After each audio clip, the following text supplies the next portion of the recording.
Ok, salut Lilith. Alors, on va faire vite. On se retrouve pour de nouvelles courses que j'ai fait en soirée. Alors, d'abord les trucs que j'achète tout le temps, les achats réguliers. Alors, des œufs.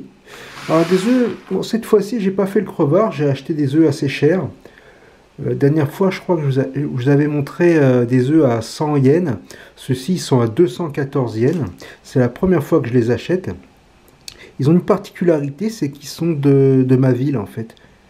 Comme je vous ai dit, je suis dans un village côtier. C'est pas très courant. Et ils sont au prix de la marque normale chez Ion. Donc pour le même prix, en fait, je me rends compte qu'ils sont un petit peu plus gros que ceux que j'achète d'habitude.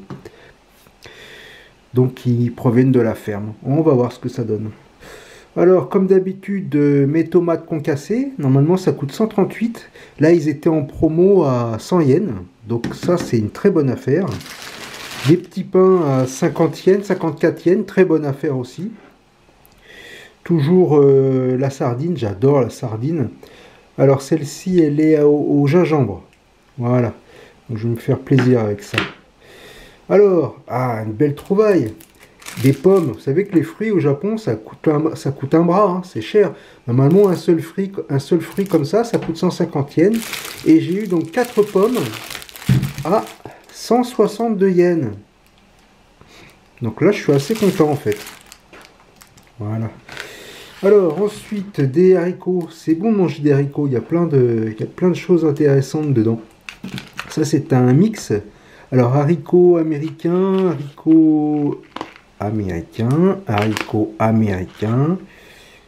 Et non, je plaisante la moitié en fait. L'autre, ce sont des haricots japonais. Voilà, donc pas mal, 120 grammes, 100 yens. Voilà. Alors ensuite, un petit peu moins fréquemment, j'achète des shumai, c'est des bouchées à la viande. Ceci, c'est au porc noir. Donc c'est une race de porc qu'on trouve au Japon. Ils sont assez friands de ça.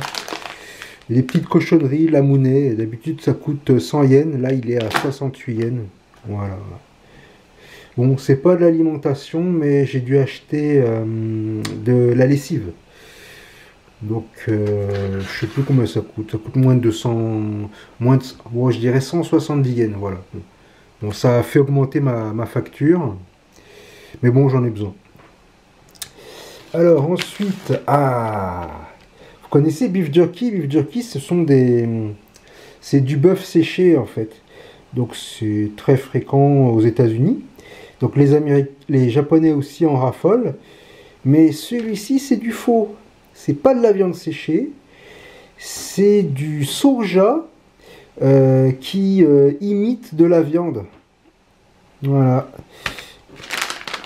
Donc c'est un petit peu pour tester. Hein. Je sais pas ce que ça va donner. Il y a quand même des trucs assez étranges là-dedans. Assez chimiques aussi. Bon, on va voir ce que ça donne. Hein. Mais en tout cas, ils se préparent, ils testent en fait. Parce que un jour, il se pourrait que le Japon ne puisse plus importer autant de viande qu'ils le font. Et à ce moment-là, ils seront bien contents d'utiliser le soja pour remplacer les viandes. Je ne sais pas si j'en ai déjà parlé, mais pendant la Seconde Guerre mondiale, enfin la guerre du Pacifique, les Japonais n'avaient plus assez de soja et ils faisaient de la sauce de soja à partir de cheveux. Waouh! Voilà, donc nous on a bien mangé des chats, des chiens. Hein. Voilà. Ok, donc je vais essayer ça et je me suis fait exceptionnellement un petit plaisir. Umeshu, vous savez, c'est de la liqueur de prune. J'adore ce truc-là. Bon, d'habitude, je me fais pas plaisir, mais là, je sais pas, il y avait un événement à la télé qui m'a dit, bon, je vais fêter ça. Voilà. Un petit umeshu, là, pour finir la soirée. D'autant plus que je suis parti à 8 h et je rentre chez moi, il est 22 h. C'est le travail à la japonaise. Voilà, en plus, j'ai eu 6 jours de travail en consécutif. Donc, je m'en sors bien, j'ai la pêche, hein, pour 6 jours de travail intensif. Voilà. Ok, je vous laisse. Bonne soirée à vous. Salut.